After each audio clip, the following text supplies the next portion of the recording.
Hello dear students, welcome to my YouTube channel. ಇವತ್ತಿನ ಈ ವಿಡಿಯೋದಲ್ಲಿ ಅಭ್ಯಾಸ 5.2ರಲ್ಲಿ 8ನೇ ಪ್ರಶ್ನೆಯನ್ನು ಬಿಡಿಸೋಣ. ಏನಿದೆ ನೋಡ್ರಿ ಪ್ರಶ್ನೆ. 50 ಪದಗಳನ್ನು ಹೊಂದಿರುವ ಸಮಾಂತರ ಶ್ರೇಣಿಯ ಮೂರನೇ ಪದ 12 ಮತ್ತು ಕೊನೆಯ ಪದ 106 ಆದರೆ 29ನೇ ಪದವನ್ನು ಕಂಡುಹಿಡಿಯಿರಿ. ಈಗಾಗಲೇ ನಾವು ಹಿಂದಿನ ಪ್ರಶ್ನೆಯಲ್ಲಿ ಅಂದರೆ 7ನೇ ಪ್ರಶ್ನೆಯಲ್ಲಿ ಹೇಗೆ ಸಾಲ್ವ್ ಮಾಡಿದ್ದೀವಲ್ಲ ಅದೇ ರೀತಿ ಇದನ್ನು ಸಾಲ್ವ್ ಮಾಡಬೇಕು.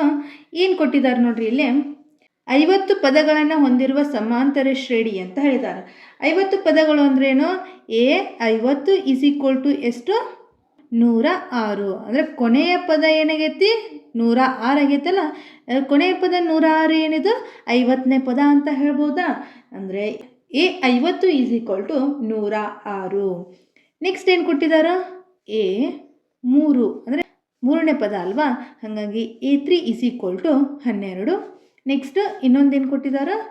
29ನೇ ಪದವನ್ನು ನಾವು ಕಂಡುಹಿಡಿಬೇಕು ಅಂತ ಕೊಟ್ಟಿದ್ದಾರೆ. ಹೇಗೆ ಸಾಲ್ವ್ ಮಾಡ್ತೀರಾ? ಎನ್ನೇ ಪದವನ್ನು ಕಂಡುಹಿಡಿಯುವ ಸೂತ್ರ ಏನು? n = a + n - 1 × d. ಹೌದಾ? ಇಲ್ಲಿ A3 ಅಂದರೆ ಹೇಗೆ ಬರ್ತೀರಾ? A3 = a + n ಅಂದರೆ ಮೂರನೇ ಪದ -1 × d. ಹೌದಾ? ಏನಾಯಿತು? A3 ಏನಾಯಿತು? A3 = a + 2d. ಇದಕ್ಕೇನನ್ರಿ? ಸಮೀಕರಣ 1 ಅಂತ ಹೆಸರು ಕೊಡ್ರಿ. ನೆಕ್ಸ್ಟು ಇನ್ನೊಂದೇನು ಕೊಟ್ಟಿದ್ದಾರೆ? 50 = a + n - 1 × d. ಅಂದರೆ n ಅಂದರೆ ಏನಿಲ್ಲ? 50 - 1 × d. a + 50 1 ಕಳೆದ್ರೆ 49 × d. 50 = a + 49 d ಆಯಿತಾ? ಇದಕ್ಕೇನನ್ರಿ? ಸಮೀಕರಣ 2 ಅಂತ ಹೆಸರು ಕೊಡ್ರಿ. A3 ಅಂದರೆ ಎಷ್ಟು ಕೊಟ್ಟಿದ್ದಾರೆ? 12. 12 = a + 2d. ಇದಕ್ಕೇನನ್ರಿ? ಸಮೀಕರಣ 1 ಅಂತ ಹೆಸರು ಕೊಡ್ರಿ ಇದಕ್ಕೆ. ನೆಕ್ಸ್ಟು 50 ಅಂದರೆ ಎಷ್ಟು ಕೊಟ್ಟಿದ್ದಾರೆ? 106 = a + 49d. ಇದಕ್ಕೇನನ್ರಿ? ಸಮೀಕರಣ 2 ಅಂತ ಕೊಡ್ರಿ. ನೆಕ್ಸ್ಟ್ ಇವನ್ನೆರಡೂ ಸಾಲ್ವ್ ಮಾಡಿದಾಗ ನಮಗೇನು ಸಿಗುತ್ತೆ? ಡಿ ಬೆಲೆ ಸಿಗುತ್ತಾ? ಅದನ್ನು ಹೇಗೆ ಅಂತ ನೋಡೋಣ. ಸಮೀಕರಣ 1 ಮತ್ತು 2 ಸಾಲ್ವ್ ಮಾಡಿದಾಗ ಏನಾಗುತ್ತೆ ನೋಡ್ರಿ. ಸಮೀಕರಣ 1 ಮತ್ತು 2ರಿಂದ ಏನಿದೆ? ಸಮೀಕರಣ 1 a + 2d = 12. ಇನ್ನೊಂದು ಸಮೀಕರಣ, ಎರಡನೇ ಸಮೀಕರಣ ಏನಿದೆ? 2 + 49d = 106.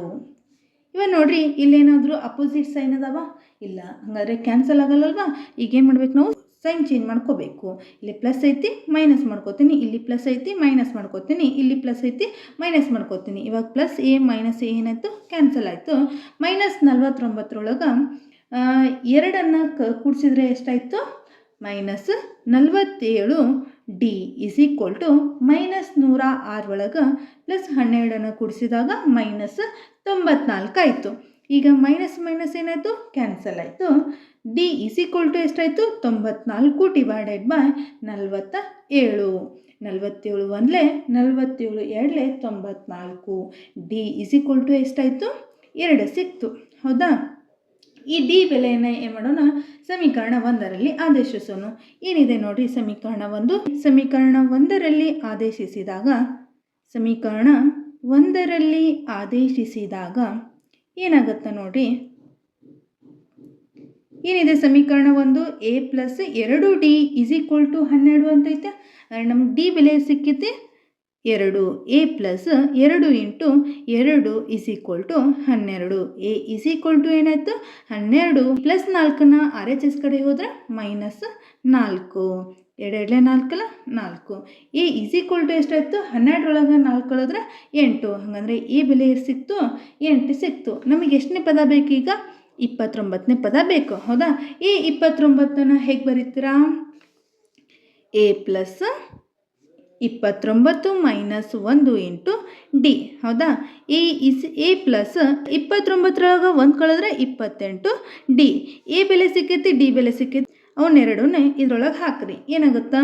ಎ ಅಂದರೆ 8 ಪ್ಲಸ್ 28 ಇಂಟು ಡಿ ಅಂದರೆ 2. 8 ಪ್ಲಸ್ 28 ಎರಡಲೇ 56. 56ಕ್ಕೆ 8 ಕೂಡಿಸಿದ್ರೆ 64. ಹಾಗಂದರೆ ಎ 29ನೇ ಎಷ್ಟಾಯಿತು? 64. ಅಂದರೆ 29ನೇ ಪದ ಎಷ್ಟಾಯಿತು? 64. ಇಲ್ಲಿವರೆಗೂ ಅರ್ಥ ಆಗಿದೆ ಅಂತ ಅನ್ಕೋತೀನಿ. ನಿಮಗೇನಾದರೂ ಇದರಲ್ಲಿ ಡೌಟ್ಸ್ ಇದ್ದರೆ ಪ್ಲೀಸ್ ಕಮೆಂಟ್ ಬಾಕ್ಸ್ನಲ್ಲಿ ಕಮೆಂಟ್ ಮಾಡಿ, ಹಾಗೆ ನಮ್ಮ ಚಾನಲನ್ನು ಸಬ್ಸ್ಕ್ರೈಬ್ ಮಾಡಿ. ನೆಕ್ಸ್ಟ್ 9ನೇ ಪ್ರಶ್ನೆ ಏನಿದೆ ನೋಡ್ರಿ. ಒಂದು ಸಮಾಂತರ ಶ್ರೇಣಿಯ 3ನೇ ಮತ್ತು 9ನೇ ಪದಗಳು ಕ್ರಮವಾಗಿ 4 ಮತ್ತು -8 ಆದರೆ ಅದರ ಎಷ್ಟನೇ ಪದ 0 ಆಗಿದೆ ಅಂತ ಕಂಡುಹಿಡಿಬೇಕು ನಾವು. ಇವಾಗ ಏನೇನು ಕೊಟ್ಟಿದ್ದಾರ ಅದನ್ನು ಮೊದಲು ಬರ್ಕೋರಿ. ಏನು ಕೊಟ್ಟಿದ್ದಾರ? A3 ಕೊಟ್ಟಿದ್ದಾರ, 3ನೇ ಪದ ಅಂತ ಹೇಳಿದ್ದಾರೆ. A3 = ಎಷ್ಟು? 4. ಕ್ರಮವಾಗಿ ಅಂದ್ರೇನು? 3ನೇ ಪದ 4 ಆಗೈತಿ, 9ನೇ ಪದ -8 ಆಗೈತಿ. ಅಂದರೆ 3ನೇ ಪದ ಎಷ್ಟಾಯ್ತು ಇಲ್ಲೇ? 4. 9ನೇ ಪದ ಅಂದರೆ A9 -8. ಈಗ ನಾವೇನು ಕಂಡುಹಿಡಬೇಕು? ಎಷ್ಟನೇ ಪದ ನಮ್ಗೆ 0 ಆಗೈತಿ ಅನ್ನೋದನ್ನು ಕಂಡುಹಿಡಬೇಕು. ಹೇಗೆ ಮಾಡ್ತೀರಾ? A3ನ ಹೇಗೆ ಬರ್ಕೋತೀರಿ? A3 = A plus 3 - 1 into D ಅಂತ ಬರಿಬೋದಾ? ಅಂದರೆ AN ಫಾರ್ಮುಲಾದ ಒಳಗೆ ನಾ ಏನು ಹಾಕೀನಿ? ಎನ್ ಬೆಲೆಯನ್ನು ಹಾಕಿದ್ದೀನಿ. A3 ಎಷ್ಟು ಕೊಟ್ಟಿದ್ದಾರೆ? 4 A ಪ್ಲಸ್ ಈ 3 ಒಳಗೆ 1 ಕಳೆದ್ರೆ 2D. ಇದಕ್ಕೇನನ್ರಿ? ಸಮೀಕರಣ 1 ಅಂತ ಹೆಸರು ಕೊಡ್ರಿ. ನೆಕ್ಸ್ಟ್ ಇನ್ನೊಂದು ಏನು ಕೊಟ್ಟಿದ್ದಾರೆ? A9 A plus 9 - 1 into D. ಹೌದಾ? ಈಗ A9 ಎಷ್ಟೈತಿ? -8 A ಪ್ಲಸ್ 9 1 ಕಳೆದ್ರೆ 8D. ಇದಕ್ಕೇನನ್ರಿ? ಸಮೀಕರಣ 2 ಅಂತ ಹೆಸರು ಕೊಡ್ರಿ. ನೆಕ್ಸ್ಟ್ ಏನು ಮಾಡೋಣ? ಈ 2 ಸಮೀಕರಣವನ್ನು ಬಿಡಿಸ್ಬೇಕಾ? ಸಮೀಕರಣ 1 ಮತ್ತು 2ರಿಂದ ಏನಾಗುತ್ತೆ ನೋಡ್ರಿ? A plus 2D = 4. A plus 8D -8. ಈಗ ಏನು ಮಾಡಬೇಕು? ಸೈನ್ ಚೇಂಜ್ ಮಾಡಬೇಕು. ಪ್ಲಸ್ ಇದ್ದಿದ್ದು ಮೈನಸ್ ಆಗುತ್ತಾ? ಮೈನಸ್ ಇದ್ದಿದ್ದು ಪ್ಲಸ್ ಆಗುತ್ತೆ. ಇಲ್ಲಿ ಮೈನಸ್ ಐತೆ, ಇಲ್ಲಿ ಪ್ಲಸ್ ಆಗುತ್ತೆ. ಹೌದಾ? ಪ್ಲಸ್ ಎ ಮೈನಸ್ ಏನಾಯಿತು? ಕ್ಯಾನ್ಸಲ್ ಆಯಿತು. -8D ಪ್ಲಸ್ 2D ಕೂಡಿಸಿದಾಗ ಎಷ್ಟಾಯಿತು? -6D ಈ ಪ್ಲಸ್ 8ಕ್ಕೆ ಪ್ಲಸ್ 4ನ್ನು ಕೂಡಿಸಿದಾಗ 12. D ಎಷ್ಟಾಯಿತು? 12 ಡಿವೈಡೆಡ್ ಬೈ 6. ಈ ಮೈನಸನ್ನು ಇಲ್ಲಿ ಹಾಕೋತೀನಿ. 6 1 6 2 ಡಿ ಬೆಲೆ ಎಷ್ಟಾಯಿತು? -2. ನೆಕ್ಸ್ಟ್ ಈ ಡಿ ಬೆಲೆಯನ್ನು ಏನು ಮಾಡೋಣ? ಸಮೀಕರಣ 1ರಲ್ಲಿ ಆದೇಶಿಸಿದಾಗ ಏನಾಗುತ್ತೆ ನೋಡ್ರಿ? 1 ಇಂಪ್ಲೈಸ್ ಅಂತ ಅನ್ರಿ. ಇದಕ್ಕೆ ಅಂದರೆ ಒಂದನೇ ಸಮೀಕರಣ ಏನಾಗುತ್ತಂದ್ರೆ A plus 2D = 4 ಅಂತೈತೆ.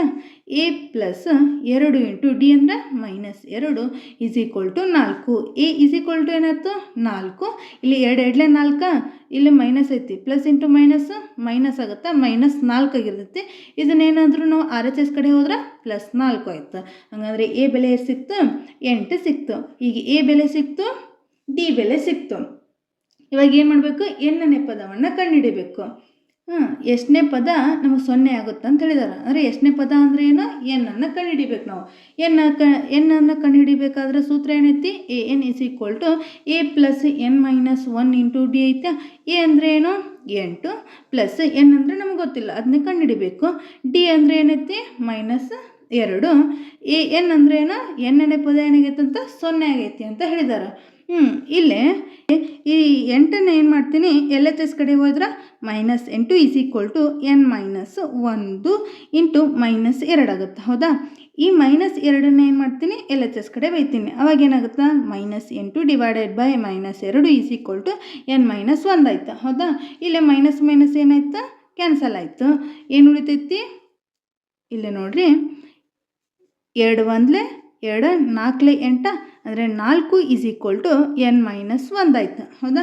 n ಎಷ್ಟಾಗುತ್ತಾ? 4 plus 1. ಈ 1ನ್ನು ಏನು ಮಾಡ್ತೀನಿ? LHS ಕಡೆ ಹೋಯ್ತೀನಿ.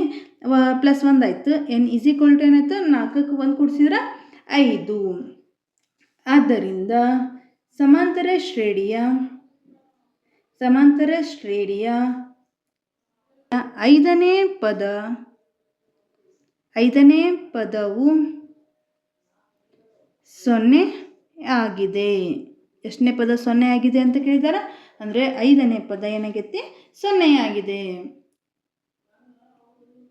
ಇಲ್ಲಿವರೆಗೂ ಅರ್ಥ ಆಗಿದೆ ಅಂತ ಅನ್ಕೋತೀನಿ. ನೆಕ್ಸ್ಟ್ 10ನೇ ಪ್ರಶ್ನೆ ಏನಿದೆ ನೋಡ್ರಿ. ಒಂದು ಸಮಾಂತರ ಶ್ರೇಣಿಯ 17ನೇ ಪದವು ಅದರ 10ನೇ ಪದಕ್ಕಿಂತ 7 ಹೆಚ್ಚಾಗಿದ್ದರೆ ಸಾಮಾನ್ಯ ವ್ಯತ್ಯಾಸವನ್ನು ಕಂಡುಹಿಡಿಯಿರಿ ಅಂತ ಕೊಟ್ಟಿದ್ದಾರೆ. ಈ ಪ್ರಶ್ನೆಯಲ್ಲಿ ಏನೇನಿದೆ ನೋಡ್ರಿ. 17ನೇ ಪದ ಏನಾಗೈತೆ ಅಂತ 10ನೇ ಪದಕ್ಕಿಂತ 7 ಹೆಚ್ಚಾಗೈತೆ ಅಂತ. ನೆಕ್ಸ್ಟ್ ಏನು ಕಂಡುಹಿಡಿ ಅಂತ ಹೇಳಿದ್ದಾರೆ, ಸಾಮಾನ್ಯ ವ್ಯತ್ಯಾಸವನ್ನು ಕಂಡುಹಿಡಿ ಅಂತ ಹೇಳಿದ್ದಾರೆ. ಹೇಗೆ ಸಾಲ್ವ್ ಮಾಡ್ತೀರಾ? ಇಲ್ಲಿ ನೋಡ್ರಿ, A17 is equal to A plus 17 minus 1 into d. ಇದೇನು ಎನ್ನನೇ ಪದವನ್ನು ಕಂಡುಹಿಡಿಯುವ ಸೂತ್ರವನ್ನು ಬಳಸಿ ಮಾಡಿದ್ದೇನೆ. ಇಲ್ಲಿ ನೋಡ್ರಿ ಏನಾಯಿತು, A17 is equal to A plus 16D ಇದಕ್ಕೇನಂದ್ರೆ ಸಮೀಕರಣ 1 ಅಂತ ಹೆಸರು ಕೊಡ್ರಿ. ನೆಕ್ಸ್ಟ್ ಇನ್ನೊಂದೇನು ಕೊಟ್ಟಿದ್ದಾರೆ, A10ನೇ ಪದ ಕೊಟ್ಟಿದ್ದಾರೆ. A10 is equal to A plus 10 minus 1 into d. A10 is equal to A plus 10 1 ಕಳೆದ್ರೆ 9D. ಇದಕ್ಕೇನಂದ್ರೆ ಸಮೀಕರಣ 2 ಅಂತ ಹೆಸರು ಕೊಡ್ರಿ. ನೆಕ್ಸ್ಟ್ ಸಮೀಕರಣ 1ರಲ್ಲಿ 2ಅನ್ನು ಕಳೆದಾಗ ಏನಾಗುತ್ತೆ ನೋಡ್ರಿ.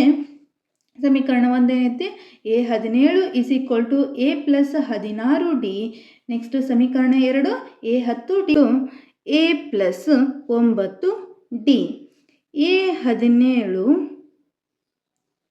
ಇಲ್ಲೇನು ಮಾಡಬೇಕು, ಸೈನ್ ಚೇಂಜ್ ಮಾಡಬೇಕಾ, ಪ್ಲಸ್ ಇದ್ದಿದ್ದೆಲ್ಲ ಏನಾಗ್ತಾವೆ ಮೈನಸ್.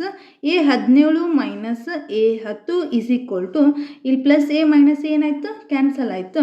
ಇಲ್ಲಿ 16D ಒಳಗೆ 9D ಕಳೆದ್ರಂದರೆ ಎಷ್ಟಾಯಿತು, ಇದು ಪ್ಲಸ್.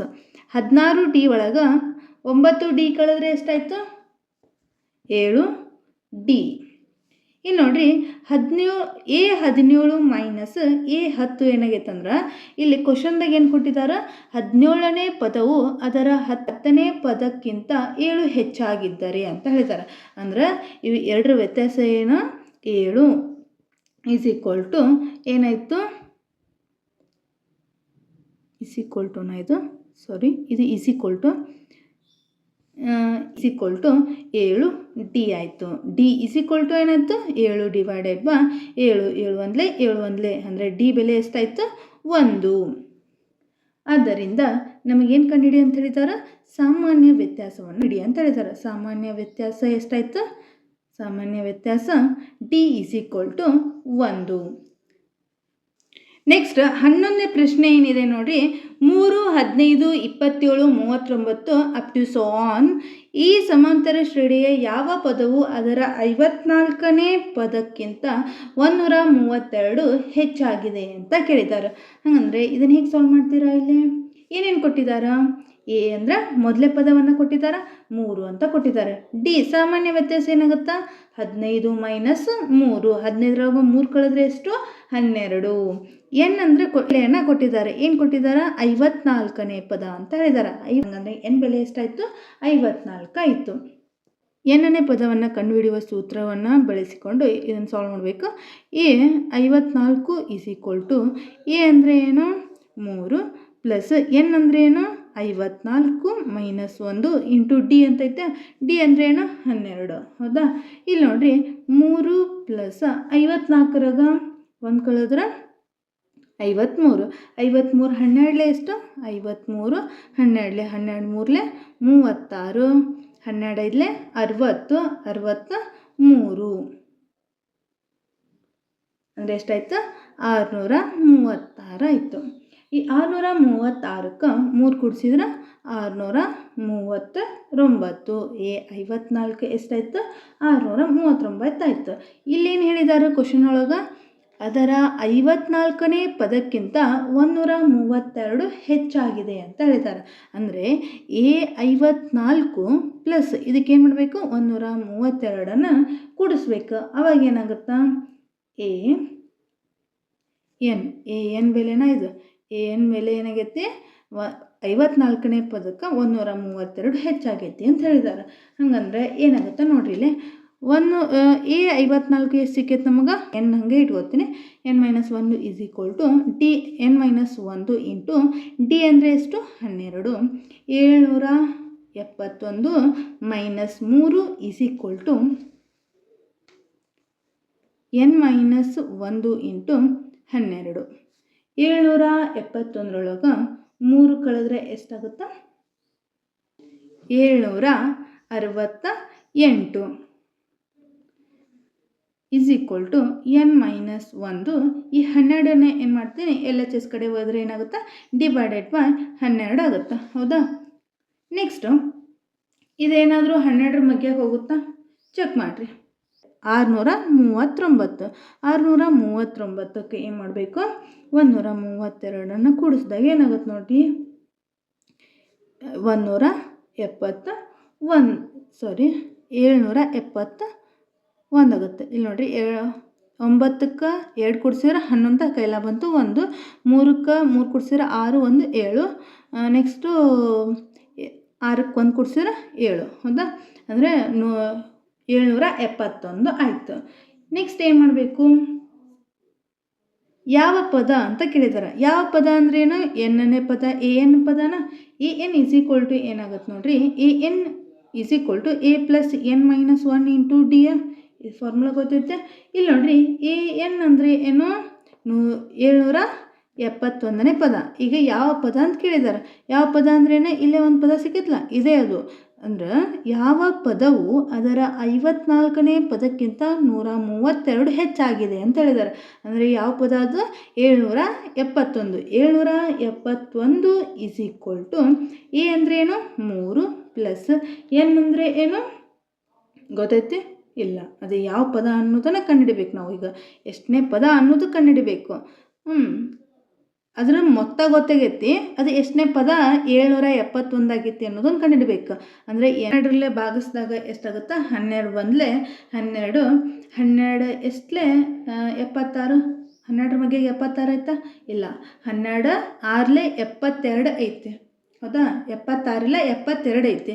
76 72 ಕಳೆದ್ರೆ ಎಷ್ಟು ಉಳಿತೈತಿನ, ಇನ್ನು 4 ಉಳಿತು, ಹೌದಾ?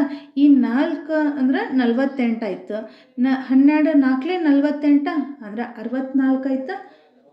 64 is equal to N minus 1. Next ಇಲ್ಲಿ ನೋಡ್ರಿ, N minus 1 is equal to 64 ಆಯ್ತಾ? ಎನ್ ಈಸ್ ಈಕ್ವಲ್ ಟು ಏನಾಗುತ್ತಾ, 64 plus 1. N is equal to 65. ಹಾಗಂದರೆ ಎಷ್ಟನೇ ಪದ ನಮಗೆ 771 ಸಿಗುತ್ತಾ? 65ನೇ ಪದ ಏನಾಗಿರ್ತೈತಿ, 771 ಆಗಿರ್ತೈತಿ. ಆದ್ದರಿಂದ 65ನೇ ಪದವು ಅದರ 54ನೇ ಪದಕ್ಕಿಂತ 132 ಹೆಚ್ಚಾಗಿದೆ. ಇಲ್ಲಿವರೆಗೂ ಅರ್ಥ ಆಗಿದೆ ಅಂತ ಅನ್ಕೋತೀನಿ. ನಿಮಗೇನಾದರೂ ಇದರಲ್ಲಿ ಡೌಟ್ಸ್ ಇದ್ದರೆ ಪ್ಲೀಸ್ ಕಮೆಂಟ್ ಬಾಕ್ಸ್ನಲ್ಲಿ ಕಮೆಂಟ್ ಮಾಡಿ, ಹಾಗೆ ನಮ್ಮ ಚಾನಲನ್ನು ಸಬ್ಸ್ಕ್ರೈಬ್ ಮಾಡಿ. Thanks for watching. ಈ ವಿಡಿಯೋ ಇಷ್ಟ ಆದರೆ ಲೈಕ್ ಮಾಡಿ, ಶೇರ್ ಮಾಡಿ, ಕಮೆಂಟ್ ಮಾಡಿ, ಹಾಗೆ ಸಬ್ಸ್ಕ್ರೈಬ್ ಮಾಡಲು ಮರಿಬೇಡಿ.